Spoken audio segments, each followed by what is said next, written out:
That's okay. It's good to have lots of data, but it's always comes down to understanding. At the end of the day, it's just like 11 people kicking the ball around a pitch, and that's what you need to understand. It maybe isn't obvious to most people that bird flocks and football players are the same thing, but to me, I just see the same thing. I just see Mm. this coordinated motion. Yeah. So the way we work with AI is we build on the models we've built, the understanding that we've built up of football, and then we use AI to communicate that understanding on a massive scale. That is the basic parameter that we use in expected goals. It's like how much of the goal you can see. When they open up space for themselves by moving into space, they also open up these passing triangles. If the ball's just come into the penalty area as a cross compared to if it's come in as a cutback, there's a different value of that. And so we use the actions themselves in order to evaluate them. Yeah. And that gives you a kind of heat map so you can see which areas you control. So they have a Barcelona color, and then they have a green color, and they say which areas of the pitch do you control. But I think that because of this beauty of different types of patterns, football really is the most mathematical of sports. Yeah. Hello and welcome back to my channel, and today's guest is David Sumpter. So if you do have an interest in sports analytics, you are probably already aware of David, and you might have actually read one of David's books, Soccermatics, which has been mentioned quite a few times on this channel already. So really interesting conversation with David. We do speak a little bit about the book, and then we go on to the work that David's done since the book and some of the stuff that David is working on right now. And that touches upon machine learning and AI in football, which is absolutely fascinating. We speak about expected threat, expected goals, and Barcelona's passing triangles. So there's a load of things which I found really, really interesting, and I think you will too. So one thing I do really like about David is the fact he's obviously a very intelligent guy, but the way he explains things and basically makes it easy to understand for somebody that isn't as quite as a mathematician as himself. So I really, really enjoy this conversation, and I hope you do too. So if you haven't subscribed already, please do hit the subscribe button just below the video. And if you do enjoy this video, please also consider giving it a like and leaving a comment down below if you do have any questions for myself or David. Okay, so one final thing before we get into the conversation, I want to give a quick shout out to the sponsor of today's video, which is the APFA, or the Association for Professional Football Analysts. So being a football analyst myself, this partnership makes perfect sense. So this is an association created by analysts for analysts, and they're doing a great job supporting people working in the industry. So there is a link down below, but more on those guys later. Let's get straight into today's video. David, welcome to the channel. How are you doing today? Yeah, very good. It's really nice to be here and talking to you. Good, perfect. So obviously I know you, well, I know of you, of the author of the book Soccermatics, which I'm sure a lot of people do, and we are going to speak about that. But obviously in preparation for this call, I've kind of been down the Sumpter rabbit hole. I've been looking at your blogs, your videos and all that sort of stuff. So there's lots of Oh my interesting God, work what that have you you've done. found? There's lots of stuff that you've done that's really interesting. So we'll kind of touch upon a few of them if we can as we go through. Excuse me. So what I'd like to do first, David, is I'll pass it over to you, just for those that don't know who you are, quick intro of who you are and what you're currently getting up to. Yeah, so I'm David Sumpter. I'm an applied mathematician. I'm a professor of applied mathematics. I work in Uppsala University in Sweden. I'm British originally, as you can clearly hear, and I moved here quite some time ago now to Uppsala 2007. Mm. And really, as I write about in Soccermatics and so on, really, I was an academic until about, yeah, well, now it was 2016 the book came out, but Mm. up until then I was an academic interested in modeling fish schools, bird flocks, human behavior, anything basically Yeah. I enjoy building models of. And then I wanted to write a book, and football really stood out as something to illustrate how I could do mathematical models. And really from there, the sort of, yeah, we're going to get into this, but like it's been from there. I just had an amateur interest in football, really. I trained my son's team, watched the games on TV. Mm. I really got into it from there, wanting to communicate about mathematics. Nice. And you are a Liverpool fan? I've heard you say Yeah, I'm a in Liverpool fan. Yes, yeah, yeah, I mean nice. now I've lived in Sweden for I kind of like have Hammarby, which is the team that I've Mm. worked with, is the kind of closest to my heart. Yeah, But yeah, I'm definitely a Liverpool fan. nice, perfect. So I kind of want to see how you've gone from working on collective behavior of animals, so like the flight paths of pigeons and birds or whatever you've done, in terms of how you've gone from that to looking at how teams can improve their performance. So you mentioned it was maybe more of a, was it more of a kind of an extension of your hobby, really. You said you're a football fan, but at Yeah. what point was it a case of I'm actually going to, apply the knowledge that I have towards football? Yeah, I mean, for me, it's obvious, right? So for me, I've never really cared what the application area is. The Mm, way I've worked is that I just talk to people about what they work on. And I was working in a biology department. So of course I had some interest, but I'm just interested in what people work on. I started with bees actually. So there right. was bee dances and how they follow each other and how you get a feedback and they can find food that way. Yeah. And so it's always just been this case that I've been driven by what other people find interesting and I try to find the mathematical way into that type of problem. Mm, The football, if I'm really honest about the football, and this story, I suppose I can tell it now because, like, the way the football came was that I wrote lots of examples of things I'd worked on, and I sent them to an agent in London, mm, and he got back to me and said, "Well, no one's interested in people like maths, but no one's interested in all the animals. Get rid of them." yeah. Football is what everyone's interested in. And so that's when I thought, and first I was like a little bit insulted because I did like the animals. Yeah. But then I thought, yeah, this is actually going to be really fun that I can apply the types of mathematical modeling I do to football players. And just going back to your original thing, I think, it maybe isn't obvious to most people that bird flocks and football players are the same thing. But to me, I just see the same thing. I just see Mm, this coordinated motion. I see them as a group trying to achieve something. yeah. And I think, what are the mathematical modeling tools we have to describe that type of interaction? Yeah. Nice. Because we'll talk about that a bit later because I've got a bit around one of your blog posts that you've done, which is linked to that. So that's really interesting. So, in terms of then football as a whole, because in terms of applying mathematics to a sport, I would probably presume that football is probably one of the most complex sports you can with all the randomness and things that can go on Yeah. compared to something like maybe baseball or something. So, how does that complexity and the randomness actually affect the role that you kind of, the stuff that you do? Exactly. So that's to me, that's why it's mathematics and it's not statistics. So Right. Yeah. statistics is like just collecting up numbers. And like if you look at the success of players in baseball, it's basically, you've got someone who hits I don't know what they're called, but you have someone who hits the ball, you've got someone who throws the ball, Yeah. and you can look at their numbers against each other in terms of swerve balls. You can just boil it all down to a few statistical measurements. Football's not like that. It's about geometry, it's about networks of connections, it's about complexity. And to me, that's what mathematics is about. It's not just about understanding numbers, it's also about understanding patterns. So that is the key to why I had this argument actually with Ian Graham, who's he worked for Liverpool and so on, and I had this argument that mathematics or football is the most mathematical of sports. He saw it in a slightly different way. He saw it as like the easier to analyze sports are the more mathematical ones. So Yeah. he would say that baseball was more closer to it. Yeah. But I think that because of this beauty of different types of patterns, football really is the most mathematical of sports. Yeah. You Nice. can say, well, though I've said that, right? So I've actually started working in now. None of you probably haven't. Have you heard of the sport bandy? Do you know what No. bandy is? No So idea what that is. bandy, right? This is just a crazy sport, and it's big in Uppsala. And I've started working with the Uppsala team here, and it's ice hockey with 22 players on a massive field Yeah. with a ball.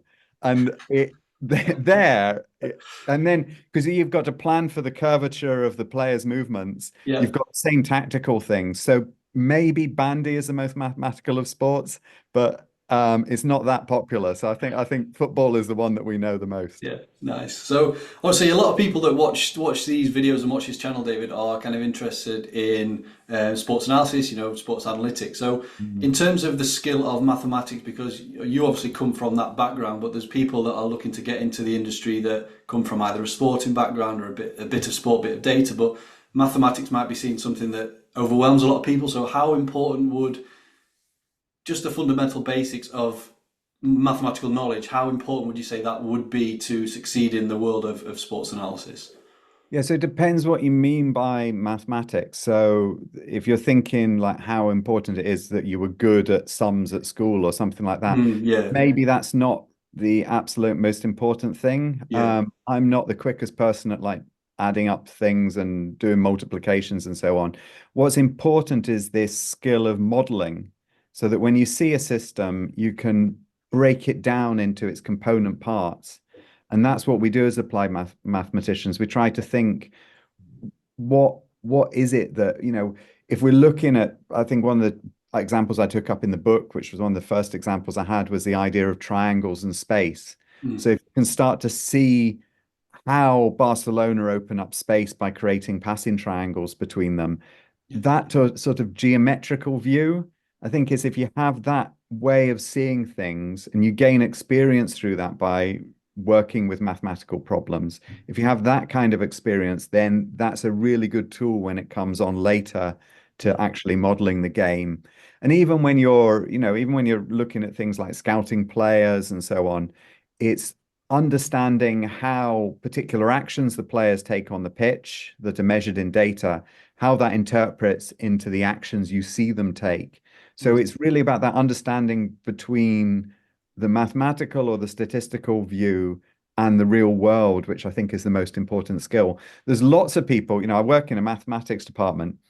So lots of people who are amazing at mathematics, but they don't have that skill of connecting what they do to the real world. Some of them just aren't. In fact, most of them aren't interested in connecting that to the real world. So it's not just being a great mathematician. It's about having that basic knowledge in mathematics and always thinking, well, how does that relate back to what I see around me? Yeah, cool. Cool. So then you said you've done some work, or you may be still doing some work with Hammarby. You've also, from what I can understand, consulted with other clubs, Premier League clubs in the past. So I'm just curious to see what kind of reception you would get from, let's say, the players, the stakeholders, as a mathematician going in there, not a sporting guy per se. How are they seeing you, and how are they receptive to the work that you do? Well, that's really changed since I wrote the book, right? So in 2016, I was just this crazy guy who wrote a book about mathematics and football. And then there was like a bunch of us on Twitter, the Mm, guys who are like running Stats Bomb now. There's just like three people on Twitter, and we were just sort of talking about these models with each other. mm, And now that's completely changed. You just see how that's exploded in various different ways, and how all of the people who are in that early group on Twitter. Also, there was this Analytics FC was another group. One of them's working for Milan, mm, working for various teams. It's just crazy how much that's changed. The experience I had at Hammarby was amazing because this was in quite the early days of that. It was around 2018, 19. Um, I was taken in by the sporting director, and he basically took everyone in the club and said, "This is David. He's solved every," because he presents it, because in football you've got to give like a really, you've got mm. to give a really kind of big ego Yeah, presentation of yourself. So he said, David has solved every problem in biology. He's coming down to solve every problem in football with you. And so he really built me up in that way. And then the coach, Stefan Billborn, he did the same thing with the players. He said, whatever David wants, just help him out. mm, And that was quite an amazing experience to have that, because I could actually work directly with the players. We showed them these types of pitch control, passing networks, expected goals. We went through all of that with them, yeah, and they were very receptive. First, we worked with a men's team. They were pretty receptive, and I have to say, we later worked with a women's team, and they were even more receptive to mm, this type of thing. They really wanted to take in every piece of information they could get and learn and develop as individuals. mm. I think maybe often people don't really understand this about being a football player, but there's a lot of spare time, right? Yeah, yeah, It's kind of like you can't train all the time. You can train for 2 hours a day. You can go to the gym, of course, do some yoga, but there's a lot of time. And so they found it quite interesting to have someone with a different background yeah. come in and talk to them about it. So overall, and I've talked to, chairman of football clubs. Overall, I've had a very positive experience with people being interested and talking about it. Yeah, nice. Okay, so I hope you're enjoying the conversation so far, but I have a quick interruption just to tell you a little bit more about the sponsor of today's video, the APFA, or the Association of Professional Football Analysts. As I mentioned, this is an organisation created by analysts for analysts, and they're doing a great job in supporting people working within the industry. So if you are a football analyst, you are probably already aware of the APFA, which is great, and that probably has a lot to do with their incredible jobs board. So if there is a football club or a team or organisation from anywhere around the world that is looking to hire for a football analyst, the chances are those jobs will be listed on the APFA jobs board. So it's really interesting to see the diversity of the jobs, actually, because I've seen a lot more niche roles over the last few months. There's loads of different roles that are available now within football analysis. So if you are looking for your next position or maybe your first position, you should definitely check out the jobs board that is on the APFA website. So another good thing about the APFA is their educational content. So as I mentioned, the whole community is built by analysts. So the courses that they are able to deliver are very specific to the roles and responsibilities that you'll face as a football analyst. So for example, they have a post-match analysis course, they've got an individual player analysis course, and they've also got an opposition analysis course. So three great ones there, but having spoken to the guys at the APFA recently, I know they are working on some more really good ones actually, so definitely check those out if you're looking to enhance your knowledge and become more employable in the world of football analysis. So because they are a sponsor, they've kindly allowed a 10% discount for any viewers of my channel. So there is a link down below the video in the description. So you can click that link to go direct to their website. You can check out the jobs board, see if there's anything on there for you. And then the courses, as I mentioned, you do get 10% off if you use code GILL10. So that's GILL 10. Gill10 to get 10% off any course that is listed on the APFA website. So thanks again to the APFA for sponsoring this video. Let's get back to the conversation. So let's talk about the Soccermatics book then. So because you've got other books as well, but I think this was the first one into football and sports, wasn't it? If I'm correct. It was my first popular science book, so Hmm. that was my way into it as well. Yeah, nice. So, and just curious, how long did it take to write the book? How long was the project of writing the whole book? Um, yeah, it's about 2 hours, two Like I said, years, 2 years a book, I would say. 2 That's years been my ago. productive thing, my production rate. I'm not currently churning out another book because I really have gone back and started focusing on the football, and we'll come back to that. Yeah. But I just love doing it, right? I love writing. I just get up early in the morning and I write, 500, 1,000 words. And I wouldn't say it always comes easy. Sometimes I just sit and look at my computer and don't do anything, just browse Mm. the internet, Yeah. go on Twitter or whatever. But often I can just get some things down. And I love that kind of explaining things, just trying to think up different ways of explaining my thoughts and ideas. Football's been one way of it. And then I've written other books. I wrote a book about AI. That was the book I wrote afterwards. And really, I've lost a little bit of interest in the types of arguments I had in that book because AI has changed quite a lot. But I wrote a lot about my skepticism about how the hype around AI. Now the hype has just taken off to such an incredible degree. I've kind of given up. Yeah. And then the other two books I've written, The 10 Equations and The Four Ways of Thinking, they're more about the personal connection, how you can use mathematics in your life Mm. in order to better understand the world around you and your personal interactions with other people. And so for me, it's a great freedom to be able to write books in this way. And yeah, your question was how long it takes to write them. It takes yeah, it's a morning activity. So it's 2 years, but it's like a couple of hours Yeah. every morning that I work on them. Interesting. So for those that haven't read it or unsure, I mean, to be honest, David, I always ask the guests at the end of the episodes if they recommend books, and yours gets named so many times. So, Okay. I'm sure a lot of people know of it and maybe have read it. But for those that haven't, can you just summarize it in a few sentences? What is the book about and what's the purpose of the book? The purpose of the book is to get you interested in maths, right? So I think we have the idea of the football fan in our mind. It's Soccermatics. The football fan is going to leave it interested in how he or she can use mathematics to understand the world, and they're going to learn about expected goals, how an expected goals model is made, how a passing network is created, the importance of geometry and topology in football, all of those types of things. But I kept the animals, my agent, he allowed me to keep some animals in it. So there's also stories about the bird movement Yeah. and so on. So those things are in there too. It's really about how mathematics is this tool for creating analogies between different systems. If you Mm. can understand bird movement, you can understand football players and so on. That's the theme there. I think there's not a lot of equations in it. There's a few equations, but it's really kind of to inspire you about how you can use mathematics. I Yeah. also in the end, I also wrote.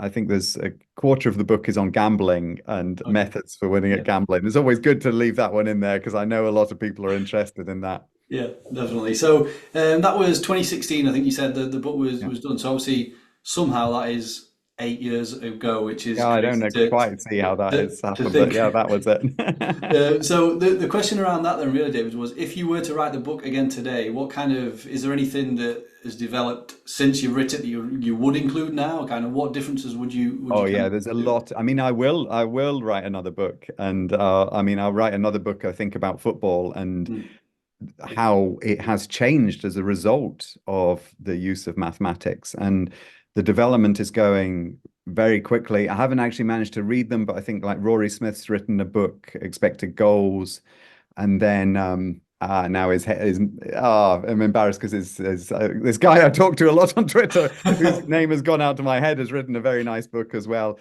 So there are some nice books that have come out about that kind of data revolution, but I think that that's what I'll be writing about next, really how that change has occurred.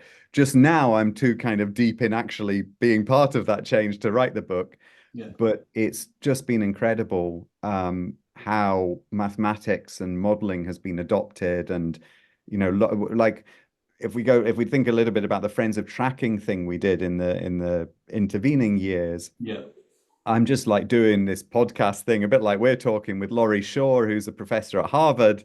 mm, And then next thing, we can't do it anymore because Laurie's been picked up at his head of data analytics at Manchester City. And it's yeah, like, it's really like that. Everyone I've known about this has disappeared into a club and started working there. And so mm, it's just been such an exciting time. So I think there's definitely an exciting book about that, how yeah. that transformation happened. Nice, nice. So, in terms of, we'll stick to the kind of theme on the writing then, Dave, because you've got a blog. Is it a blog on Medium? That I think that's a blog. So I don't know. In terms of you've got lots of articles on there. So there's a couple that I can kind of touch upon. There's a quote I Mm. just want to read here, David, from one of them, which I think is useful for the viewers to know. So, a key principle in my approach, so obviously your approach to football analytics, is to make sure all the data is related back to the game itself. So we should Mm. never introduce a number, a statistic, or a metric unless we can say what it means in terms of a player's actions and coaching decisions. So Yeah. very, very important. I think a lot of times that might get forgotten about by some analysts. Obviously, it's definitely important to relate it and kind of not forget about the purpose of the task that you're doing, like why you're trying to do what you're doing at the moment. So Mm. one of the posts I wanted to touch upon, because I think you mentioned it a little bit earlier, was creating patterns of play that win matches, and there was about off the ball position, different zones. I don't know if you on top of your head, so zone one, zone two, zone three, in terms of Mm. round the ball, supporting, and then further afield. If you can just kind of expand on that a little bit, Dave, because I found that quite interesting. Yeah, that one came from when I went down to Barcelona and talked to the coaches there, and that's the principle that they use. They use those three zones of interaction. Mm. That was fascinating for me because birds also have these, or we often model fish and birds as having three zones of interaction. Nice. But the interaction is basically if you've got the ball, you don't lose the ball. You can pass to someone else, but you just keep the ball. Yeah. Then if you just move slightly out, then you're in a kind of support zone. So that's when you can have immediate interaction. You can receive the ball. If Mm. you're in the defending team, that's where you're trying to intercept and block passes. And then further out is the sort of tactical zone. And I find that a really useful starting model for thinking about any type of metric that we create or any type of analysis that we do. What are you doing with respect to those zones? And so when we built some models of optimal movements of players, we thought about, well, inside those different zones for the defending and the attacking team, where should they move to? And so everything was built around those types of principles. But I want to go back to what you said about you said, well, you quoted me now. Now I can't remember my Yeah. Yeah. quote myself there, but I seem to be onto something there. But when, this idea about how it's not just about like having a lot of data. I Mm. think one of the problems I see, as I said, there's a massive expansion of interest in this area by clubs. One of the mistakes I think that they make is that they think they just need to organize all their data. They need to have loads and loads of data. They need to have like measurements, vests on people. They need to have like tracking everywhere. They need to have Yeah. the latest type of technology to find where players are. Um, and that, that's okay. It's good to have lots of data, but it's always comes down to understanding. At the end of the day, it's just like 11 people or 22 if you have the opposition kicking the ball around a pitch. And that's what you need to understand. You need to decide who you're going to put onto that pitch, and then you need to think about the movement patterns of the players on the pitch. That's not a question about having lots of data about their movement. Mm. That's a question about actually understanding tactically and organizationally how they work. And that's where I think that many clubs, when they go into the data arena, fall down a bit. They just think, oh, we just need to collect lots of data, put all this data into one Yeah. place. And then when they talk to IT companies, they also tell them the same message, yeah, you need to collect all your data and we need to do lots of big data. But that's not really what they should be looking at. What they should be concentrating on is having people, data scientists who can understand the data and use it to better improve, make improvements to the team. Yeah. Yeah, I think just going back to that, the different zones and the pitch areas, I think one Mm. thing that I kind of when you start when I read some of your thing, like initially you think, well, yeah, that's pretty obvious, but then you think, actually, but that's a great point, and I didn't think of that before. And then like little things like, a player on the far side of the pitch just makes a small adjustment in his positioning, he can then obviously affect the position of the next person. Or if he goes from zone 3 to zone 2, it's so fascinating how something on the other end of the pitch can have such a big impact on the whole team. And I just find that really, Yeah, really exactly. interesting. And one of the things we found at Hammarby is, it's often the process of building models which leads Mm, to insight. So it's not yeah, having that final model, is that interaction backwards and forwards with the coaches yeah, saying this is how we would model that. And they say, oh yeah, now you're formalizing, you're actually giving a description. And then they say exactly as you say, oh, but yeah, I hadn't thought about why we do it that way. But yeah, mm, it must be because of that. yeah. And that I think is a really important part of model building. Yeah, nice, nice. So let's speak about a little bit in terms of some metrics. So obviously, one popular one that everyone probably will have heard of is expected goal. So, question around that, David. Really. So, one is how has that developed over time in terms of? I'm sure over time it's becoming more accurate because there's more metrics and things that are kind of put into making that model. So, how has that changed over time? And then maybe then the follow-up question to that would be what else could be added to an expected goals model to make it even more accurate and more reliable? Think I'm going to go in a slightly opposite direction because I Go feel like for I've been waffling on about modeling and like not giving a it. concrete example because expected goals is for me a good way of giving a concrete example of this. So I always talk about it of how much of the goal you can see. So Yeah, like now I'm looking at the two goal posts that frame you. And if I go out to the edge, then that angle changes. And yeah, that is the basic parameter that we use in expected goals. It's like how much of the goal you can see. The more of the goal you can see, the better chance you've got of scoring, and mm, thus the higher expected goals. And that couples together the geometry of shooting with the statistical model of shooting. And I think that's really key to how you approach different things. Now, of course, that's the first model, and you can put in distance, you can put in the positions of the defenders and how they block the goal. But I think that every time you put in a new thing into the expected goals model, it has to make some sort of footballing sense. So yeah, when we got tracking data, we started to look at this cone that I've built here, and we looked at the number of players inside that cone. yeah, We looked at the positioning of the goalkeeper in that cone, and we could start to get in more detail that way. So again, we weren't like working to make it a better and better model that predicts better and better if a shot will be a yeah, goal. We're working to make it include more and more understanding. mm, And then that was the XY positioning. Now we're getting 3D tracking data. So you can even look to some degree like what foot the goalkeeper might be on when the shot yeah, is yeah. taken. Wow. You can certainly, yeah, you can look at definitely where that not just the position of the defending players, but their body position, how they're orientated with respect to the shot. And you can start to put those types of things in it. So for goalkeeper training, for example, for feedback to goalkeepers, Mm, you can really get into the detail of how you were positioned as the shot was about to be taken and give that type of feedback. We're doing a study just now. I'm doing a study with, I have a PhD student who works for the English FA as head of data architecture, actually, but he's also doing a PhD in this. And what he is looking at is scanning behavior. And yeah, so this isn't to do with the expected goals model, but you can actually look at the scanning of the players mm, using this 3D body posture data, and it's really getting down to that level.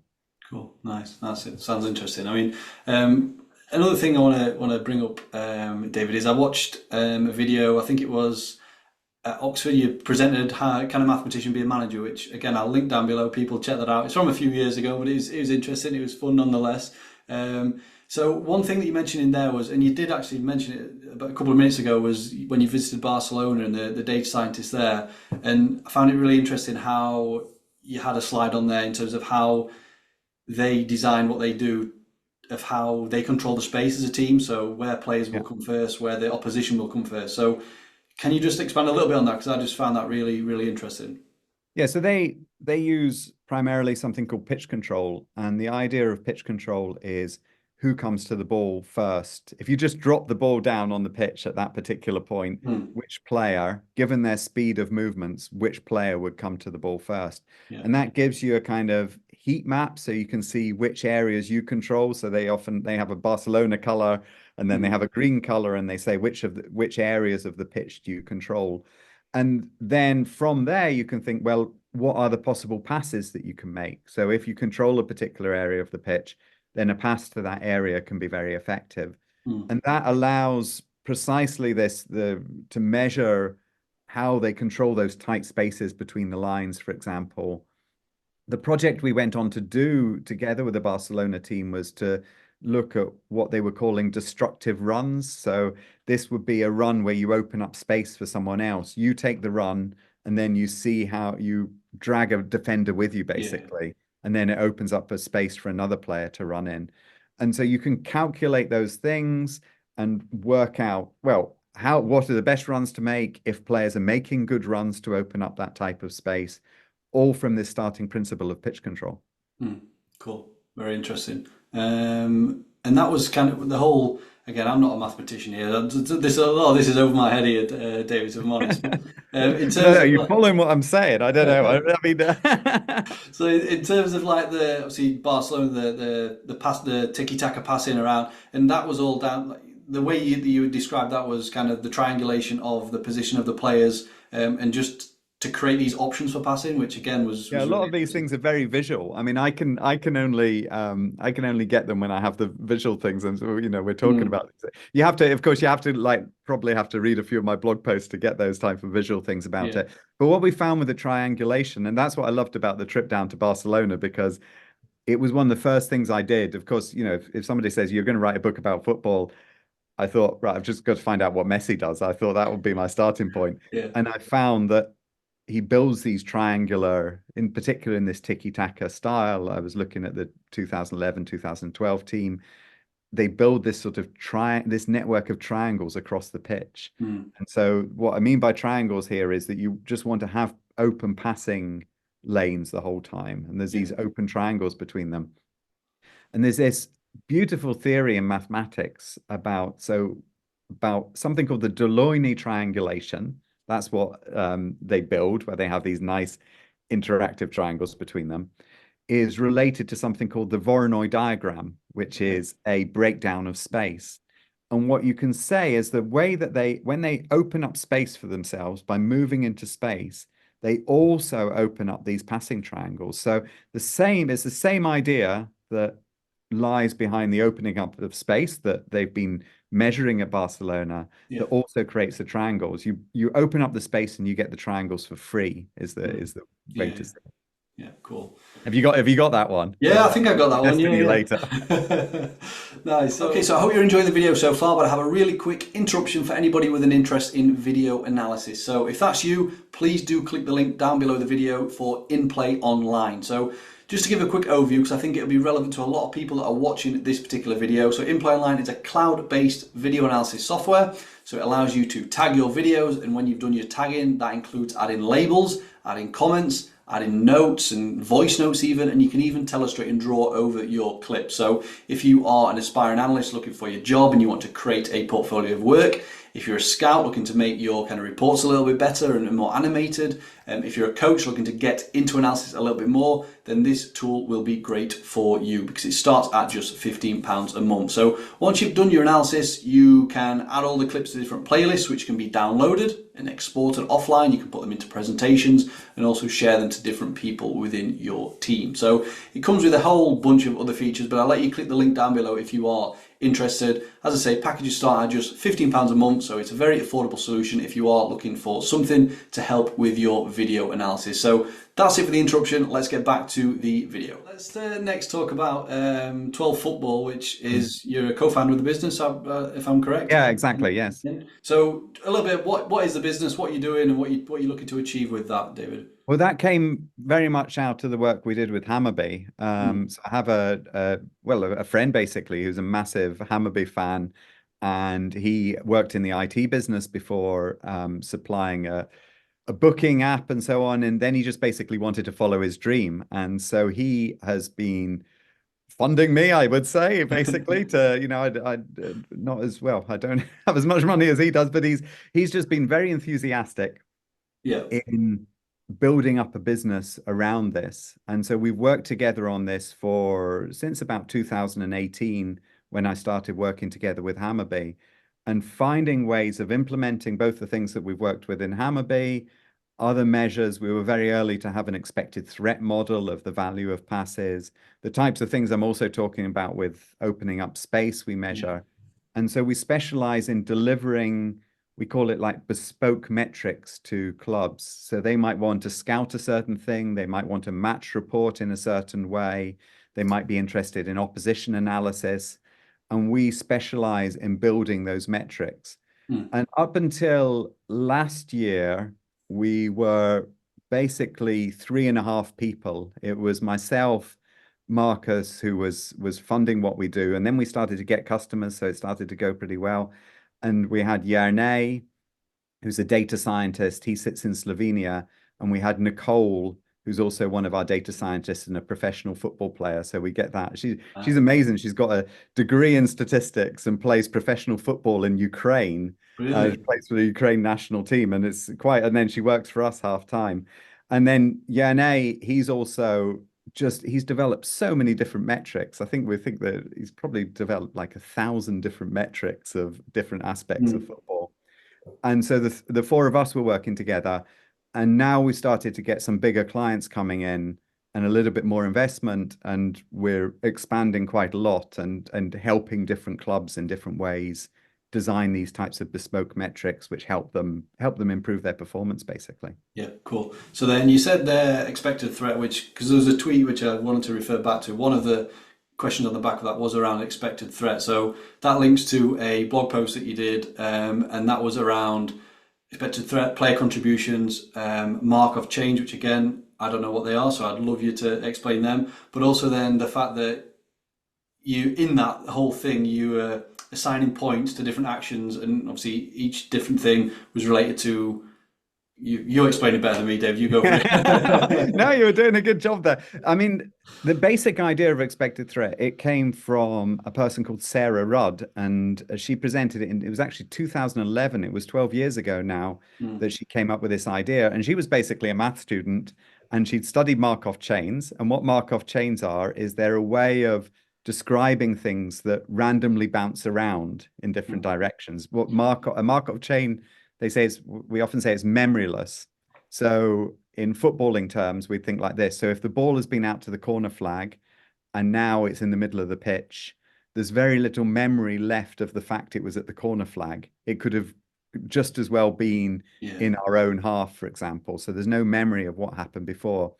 And that's something you can then exploit to see, well, what's the probability of moving the ball from the corner flag to the middle of the pitch? What's the probability of moving the ball from the middle of the pitch into the box? And if and some things are difficult to do. So moving the ball from the middle of the pitch into the box is quite a difficult thing to do. So you basically assign points to players based on their ability to do these more difficult things. And those with the more difficult things are the ones that are more likely to result in a goal as well. So to look at it in a different way, you take expected goals and you move it back onto the whole pitch.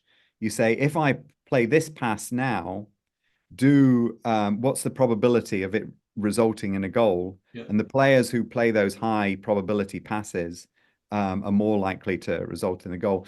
I want to say, now I'm going to say there's like we came with one innovation, which not everybody has picked up on. We came with an idea we call action-based expected threat. So Sarah's original idea was based on it was position-based expected threat. She thinks about where the ball was on the pitch. Now, she was, of course, signed by Arsenal in 2012, so I've no idea what more advanced metrics she Yeah. went on to do about that. But our idea with action-based expected threat was that football's a dynamic game. So it's not about where the ball is, it's about where it's traveled. Mm. And in precisely this example, where you play the ball back from the corner flag into the middle of the pitch, it's looking at those sequences of passes. And for example, a cutback is a very valuable pass. And if the ball's just come into the penalty area as a cross compared to if it's come in as a cutback, there's a different value of that. And so Yeah. we use the actions themselves in order to evaluate them. And would that include not just passes? That would be like dribble, carry the ball Yeah, forward. exactly. So dribbles, carries, you can do doing defensive. So this is a common criticism of expected threat is defensive actions don't have the same value because if you stand on the goal line as a defender and keep saving the ball, then you'll get a very good reverse expected threat because you're sort of saving, but really you should intervene early. So Yeah. we've developed various metrics. This is one that Yernay, who I mentioned earlier, developed. He makes zones. It was originally, this idea was from Tom Lawrence, who went on to work in StatsBomb. But what we do is we measure zones and then we look to see the expected threat of the opposition through the zones of those players. And that allows us to evaluate defenders. We call it the Van Dijk metric because Mm. it kind of looks at really what Van Dijk was very good. It was during the Liverpool winning Yeah. Yeah. season. We were inspired by what is he does well. Well, he kind of defends this very wide zone and Mm. stops any threat coming through it. And we could see that he was top of this metric. And then we can apply it to find players in other leagues which are also good at defending big zones. Yeah, cool. So then another thing linked to the 12 football then, David, which is the 12 GPT, which I first heard about this from I had McKay Johns on the channel he's got his YouTube channel, he shares content and he mentioned you, gave All you a right, shout cool. and he said, this looks really cool. And then obviously I looked into it a bit more, but I'd love to kind of hear an explanation from you and if at all possible, if you're able to show us anything in terms of share your screen, David, would that Yeah, be I will. possible? Let me see. Well, you've disabled sharing, so No, just done it. There we go. So there we go. okay, here we go. So this is the thing, but just before I'll do a little.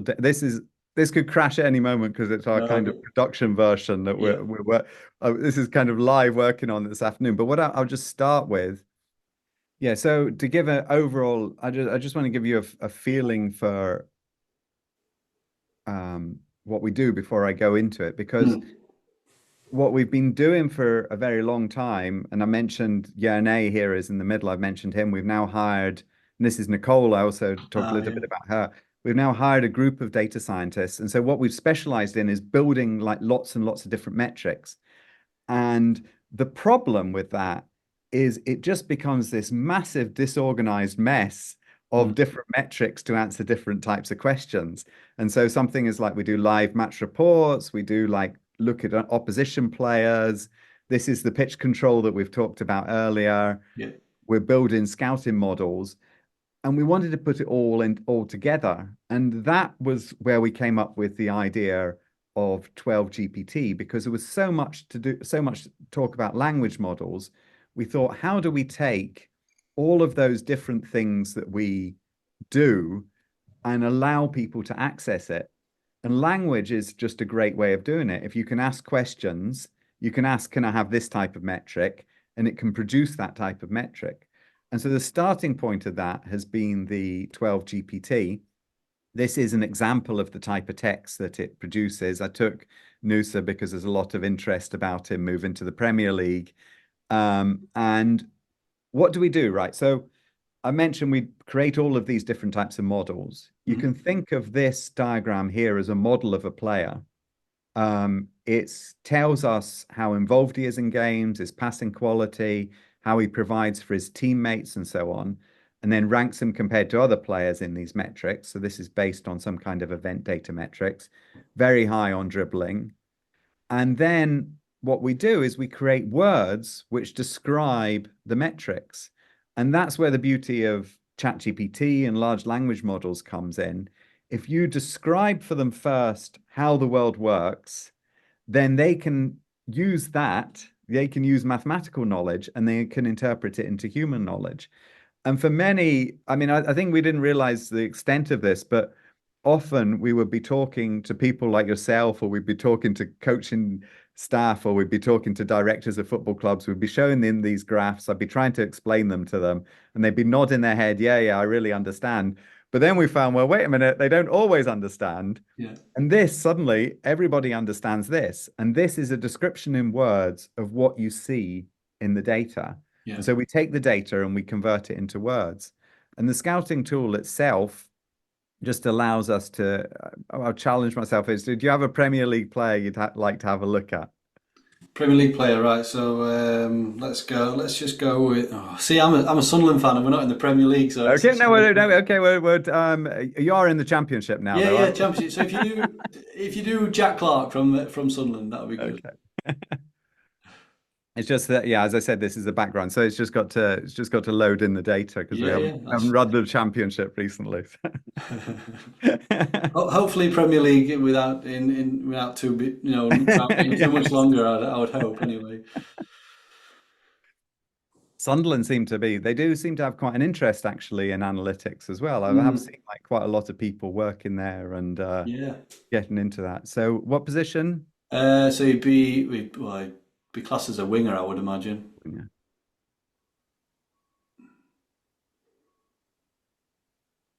Uh, yeah, there we Yeah, go. there we go.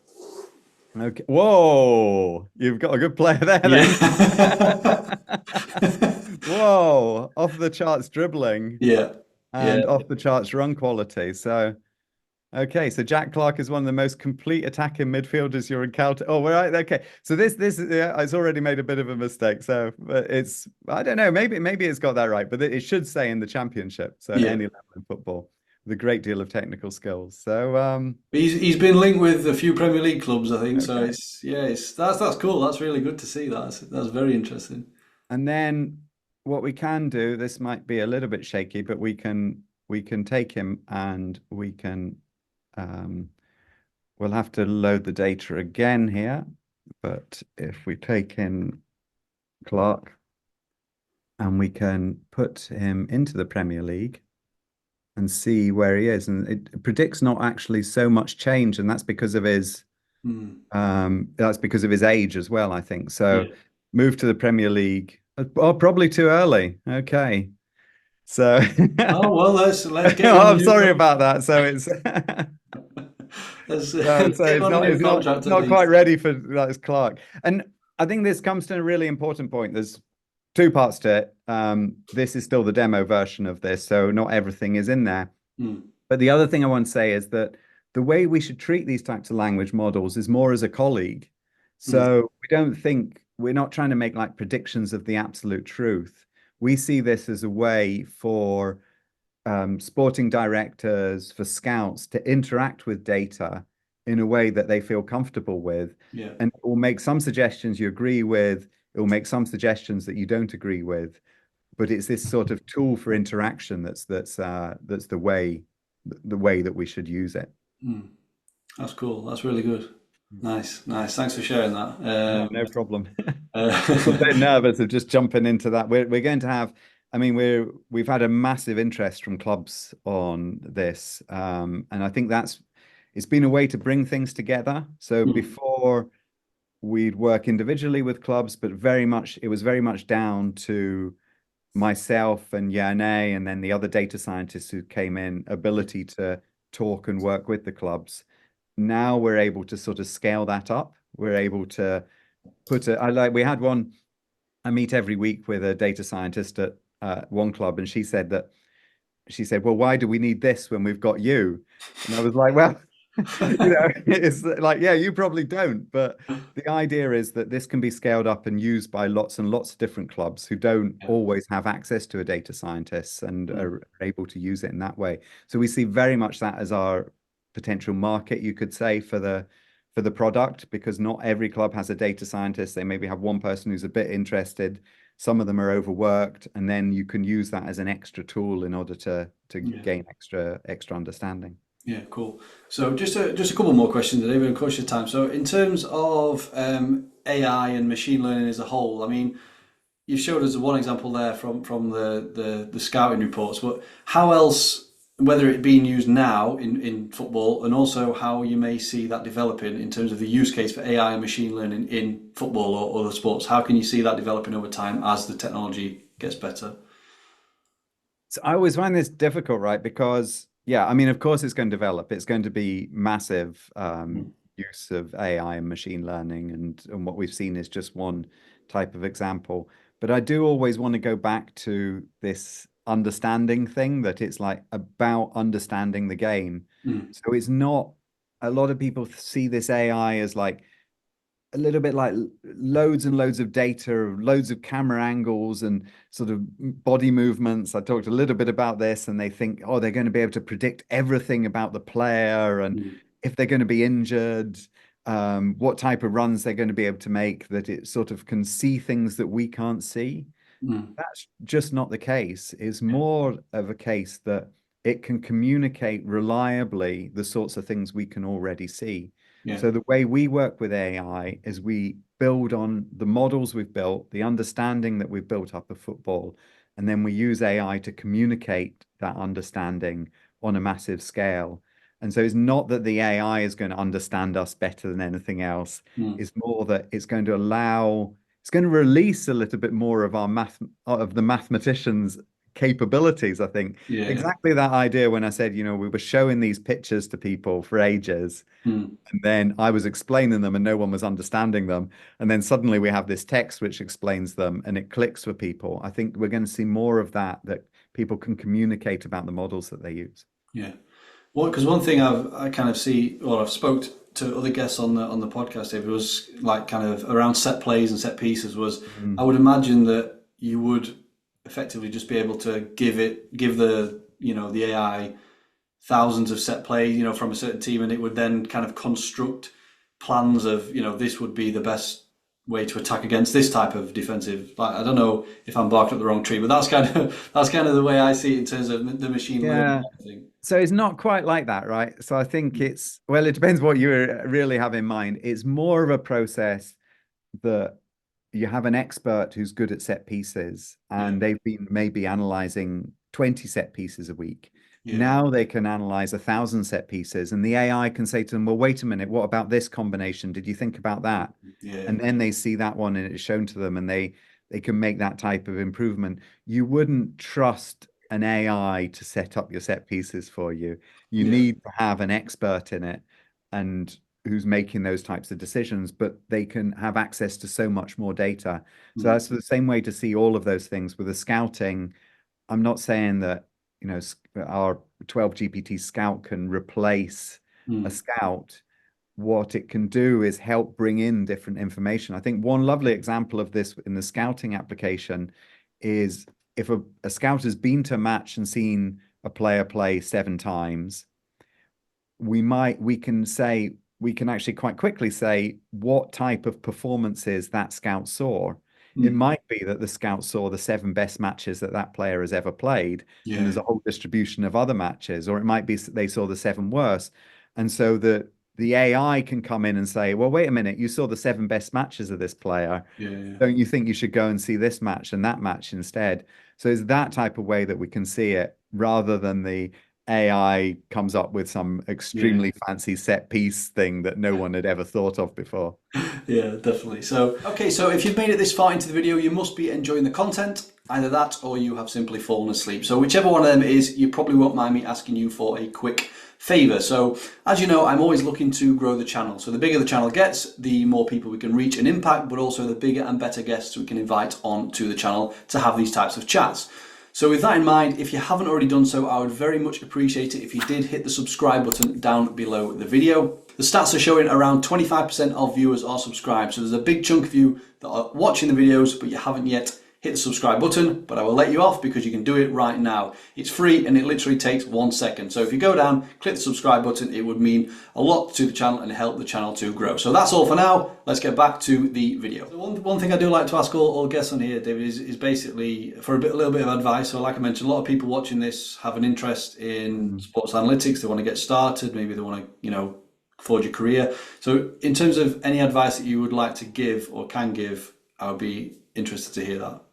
Yeah, I think there's two directions that can happen, because if you're a data scientist person and you're already working maybe in that industry and you want to get into football, then basically the idea is to get out on the pitch, right? And Mm. that's what I did with Hammarby. I mean, very lucky to, but I actually did it with my kids' team first. So my son played football and I trained his team and got an understanding that way.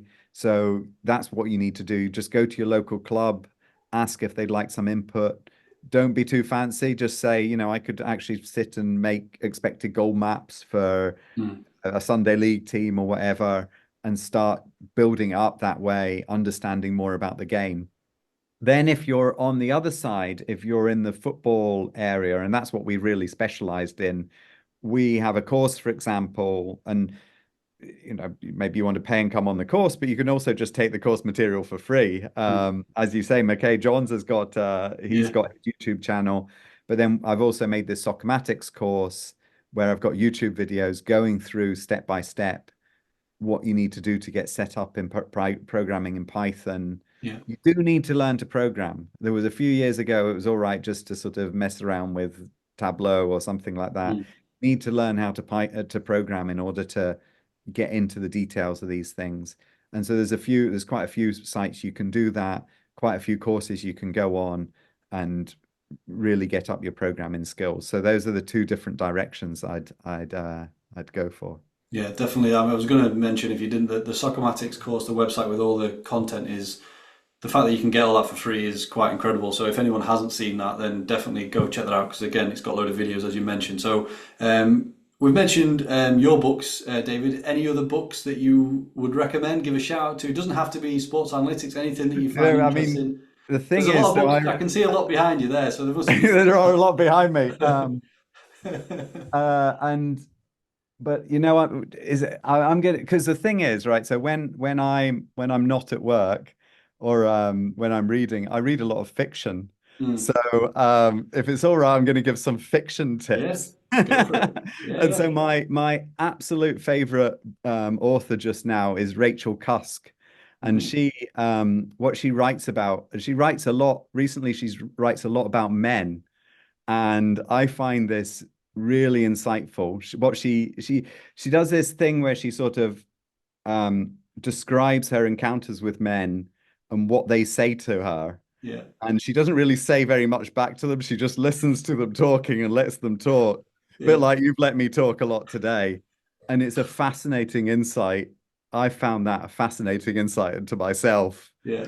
and the other interactions of people I have around me. So Rachel Cusk, that's Cusk, is a brilliant author if you want to understand the nature of being a man, I think. Yeah, nice. So perfect. I'm going to link some things down below in the description. So obviously you've got your website, the Twitter, the 12 GPT, 12 football, sorry, anything like that. They'll all be linked down below. So if you do want to learn more from David or ask questions, pop it in the comments below.